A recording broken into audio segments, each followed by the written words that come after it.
The Greek government has narrowly won a key vote of confidence, allowing the Prime Minister to continue his fight for more cuts.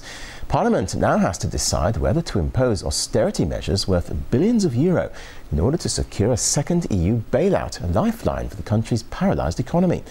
But as Sarah Firth reports, people on the streets aren't sharing the government's vision.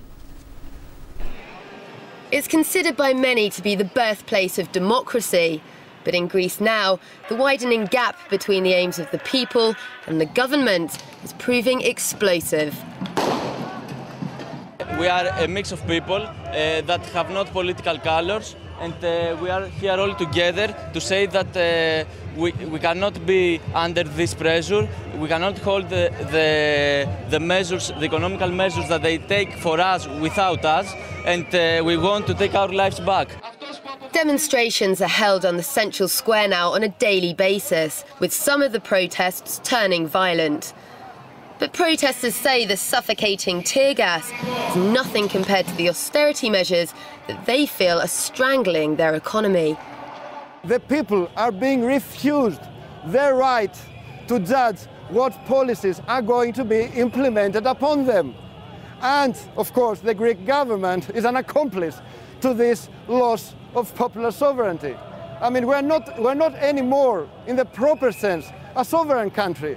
When the IMF can dictate policies, when the ECB and the European Union and the IMF, the so-called Troika, can come and say, listen, these are the measures you are going to implement. You are going to implement them whether you like it or not. We can say, in a way, we are facing a very peculiar form of dictatorship by the European Union, the European Central Bank and the IMF.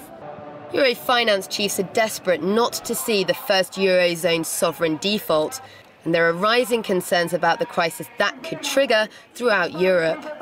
I think there is a chance of a domino effect if Greece announces a default. And this is the problem, and this is the reason why the Europeans are helping Greece. But in fact, they're helping Greece because they don't want this domino effect and because they want to take all the resources of Greece. But with 16% of the Greek workforce unemployed and worsening economic conditions, here in Greece, the Eurozone dream, it seems, is over. If the government won't listen to the people's voice, the Athens will be full of people that they were uprising, and there will be a lot of violence in the streets. The people have said that when they're turning out onto the streets in their millions and the government continues to push ahead with the proposed measures, well, then they don't have democracy anymore. The government is trying to govern, but the people refuse to be governed in this way. Every day, that disconnect becomes more and more dangerous. Well, it's very peaceful up here above the rooftops in Athens, really a world away from what's been happening on the streets recently.